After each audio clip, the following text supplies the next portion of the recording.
Meu aluno tem muita dificuldade, mas não tem laudo, não tem nenhuma necessidade especial. Eu tenho que adaptar a atividade para ele?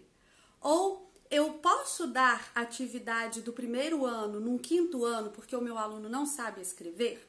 Como que eu devo proceder com esses alunos? O que é que eu tenho que fazer? É isso que eu vou falar com você aqui nesse vídeo. Meu nome é Ludmila Lima, eu sou professora, psicopedagoga, dou aula há mais de 15 anos na rede pública do estado de Minas Gerais e hoje eu vim falar desse assunto que é um assunto importante, um assunto recorrente, porque a realidade é essa. Nós temos crianças que apresentam muita dificuldade e essas crianças, elas têm necessidade de serem atendidas sim, tá? Se o meu aluno tem um laudo de necessidade especial, ele tem direito a um professor apoio, ele vai fazer as atividades adaptadas. E se ele não tem, como é que ele vai ficar? Se ele não tem, ele vai entrar na questão da intervenção pedagógica. Nós fazemos avaliação formativa, nós fazemos no começo avaliação diagnóstica, durante o ano avaliação formativa, para ver se o nosso aluno está acompanhando, se o processo está funcionando.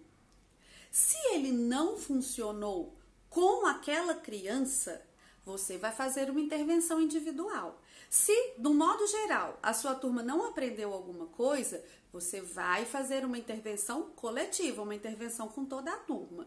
E se algumas crianças, ainda que elas não tenham laudo nenhum, não conseguiram, nós vamos fazer uma intervenção com essas crianças, né? Eu sempre falo aqui da gente investigar a causa e entender se é uma defasagem, a criança não aprendeu, não foi ensinada, aconteceu, né, alguma coisa, ou ela teve muita falta porque adoeceu, ou ela se mudou de cidade e o currículo estava desencontrado, alguma coisa assim. Isso aí vai ser mais fácil de retomar, né? Ou se ela mesma tem dificuldade, né? Se ela mesma não compreende, se ela mesma tem dificuldade, às vezes, de fixar o conteúdo ou de compreender.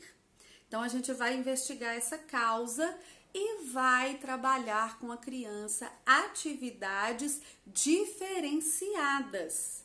Diferenciadas do restante da turma e diferenciadas de um padrão de atividade que a gente costuma ver na escola. Então, quanto mais lúdico, quanto mais demonstração, quanto mais prática tiver, maior é a probabilidade dessa criança aprender. Por quê? Se essa criança já passou por isso, né? Então, assim, ela está no quinto ano, no quarto, no terceiro, e ela não aprendeu questões que são do segundo, do primeiro, e ela já passou por esses anos, ela estudou, não é a questão da falta, que né, ficou doente, faltou, que eu falei. Então, ela não aprendeu por aquele método, ela não aprendeu daquela maneira. Então, nós temos que buscar outras maneiras dela aprender. Uma coisa comum que a gente vê, né, e que é complicado de acontecer é o seguinte: eu estou num quarto ano e eu tenho um aluno que não lê. Aí eu vou lá na professora do primeiro e falo com ela assim: você me dá suas atividades? Você me dá a sua sobra de atividades? Ou você me passa para eu poder aplicar para esse menino que eu estou fazendo uma intervenção? E aí aquela criança que está lá no terceiro, num quarto, num quinto, fica fazendo atividades de primeiro ano. Isso não é o ideal. E aí você vai me dizer assim: Ludmila, mas se ele não sabe escrever, como é que eu vou dar atividade do quinto, do quarto? Ele não vai conseguir acompanhar. Então, ele vai precisar de uma adaptação, mas não de voltar ao primeiro ano. Se a minha criança não sabe ler e escrever, eu tenho que trabalhar nela habilidades que são do primeiro ano. Ou se ela não sabe matemática, né, ela não conhece os números, ou conhece os números, mas ainda não sabe somar, subtrair, multiplicar, dividir, e a gente já está estudando lá na fração com as outras crianças, a gente vai ter que retomar as habilidades em atividades feitas para essa criança. Porque a atividade lá do primeiro ano, ela está envolvida numa quadrinha, numa brincadeira mais infantil.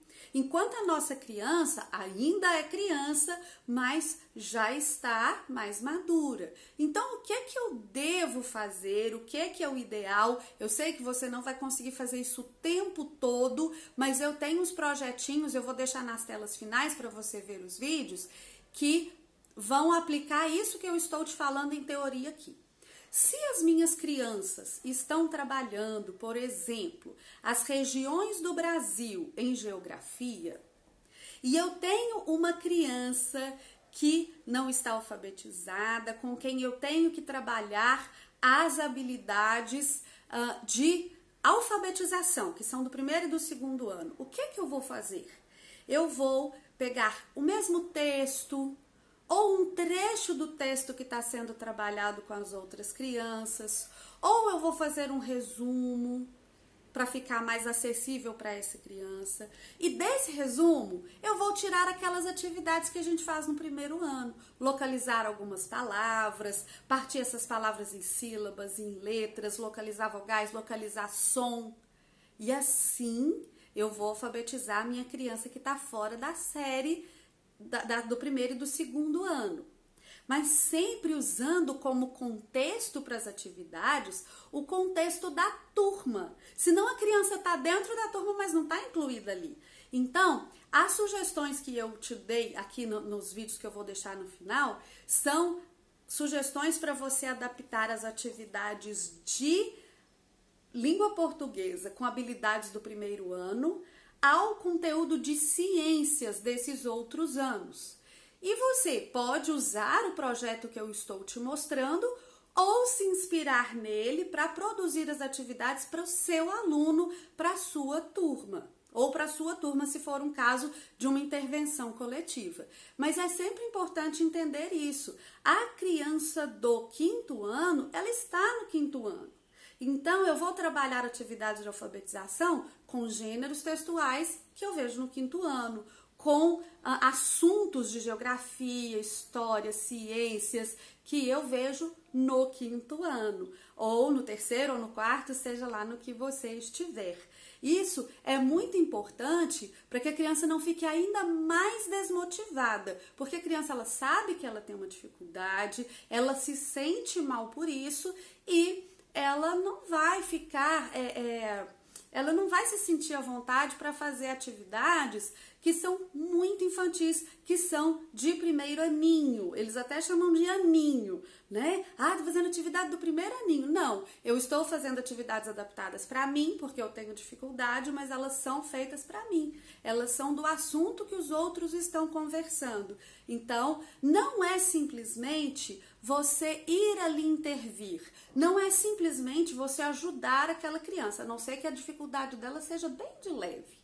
Na maioria das vezes, quando é uma dificuldade mais intensa, uma dificuldade maior, a gente precisa elaborar atividades diferentes com o mesmo contexto. Eu espero que você tenha gostado do vídeo, que você entenda o que eu tentei passar para você aqui e se inspire aqui nos vídeos que eu vou deixar para vocês para fazer a sua intervenção. Se quiser usar, é lógico, na descrição desses vídeos terá o projeto para você copiar, tá bom? Espero que você tenha gostado e principalmente que seus alunos se recuperem. Um grande beijo e até a próxima!